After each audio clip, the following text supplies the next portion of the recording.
So my research, I kind of take a very broad, global question, which is how we can, in the 21st century, achieve human well-being within planetary boundaries on the planet.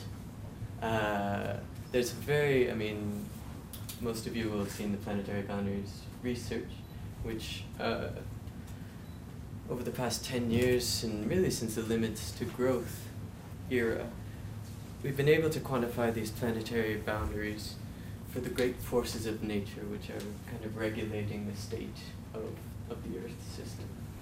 And at the same time also measuring kind of what humanity's impact is on these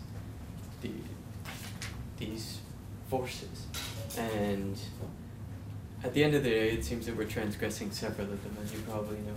And the most interesting part to me, or how I want to get more involved with my research, is how we can apply that very global concept to more national or maybe even subnational scales. So what I did is applied a case study approach using Canada and Spain, as well as 2 subnational regions within each country, to specifically kind of track the environmental pressures associated with consumption, as well as a downscaling of some planetary boundaries, which in my case were climate change, freshwater use, nutrient use, and land use.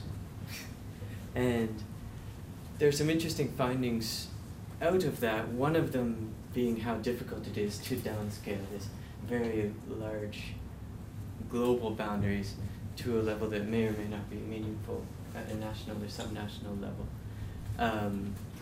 At the same time, I focused on Canada and Spain because I believe that in the over-consuming north, so to speak, that's the area that we're going to need to focus on staying within those planetary boundaries. And the next part of the research that I'm just kind of entering now is how we can take a look at well-being. I should have mentioned this was across time, so it was trend analysis, and how well-being may or may not be changing and how we can relate it to the big question. I mean, is how can we ensure well-being while staying within planetary boundaries? And I think it's in our hands, but it's going to be a lot of work, so thanks.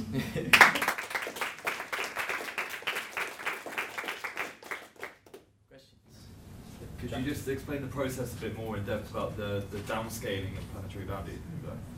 Yes, I would love to. For each one, it's fairly different. I'll start with an easy one, which is kind of, I guess, for nitrogen and phosphorus consumption, for example.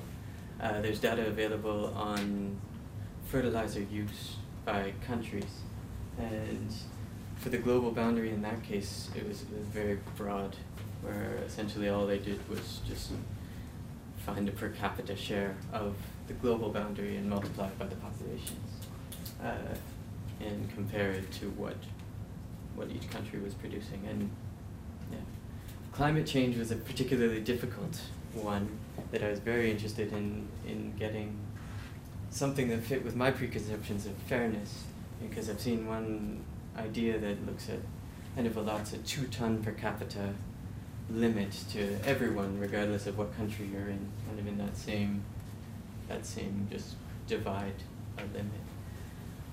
But in that particular case, the historical emissions, the fact that greenhouse gases stay in the atmosphere for so long, and the boundaries of concentration, that I had to delve into a more cumulative emissions approach.